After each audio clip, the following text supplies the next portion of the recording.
Mantan Komisaris Utama Tokomut Pertamina Basuki Cahayapurnama alias Ahok memenuhi pemanggilan Kejaksaan Agung atau Kejagung pada Kamis 13 Maret 2025. Dalam pemanggilan itu, Ahok membawa amplop coklat lusuh yang disebut berisi data rapat milik Pertamina.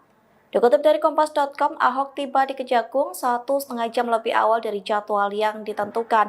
Berdasarkan pantauan di lokasi, amplop coklat itu terlihat lusuh dan sudah terbuka. Ukurannya sedikit lebih besar dari handphone yang dipegang Ahok. Ketika ditanya ke awak media, Ahok tidak menjelaskan isi amplop yang dibawanya itu. Ahok mengaku membawa data rapat milik Pertamina untuk membantunya dalam proses pemeriksaan. Ahok mengaku siap untuk menyerahkan data yang dibawanya jika memang diminta oleh pihak penyidik. Namun Ahok menegaskan data yang dibawanya merupakan data milik Pertamina, bukan miliknya. Ia pun mengaku akan buka-bukaan dalam pemanggilannya sebagai saksi dalam kasus dugaan korupsi minyak mentah tahun 2018 hingga 2023.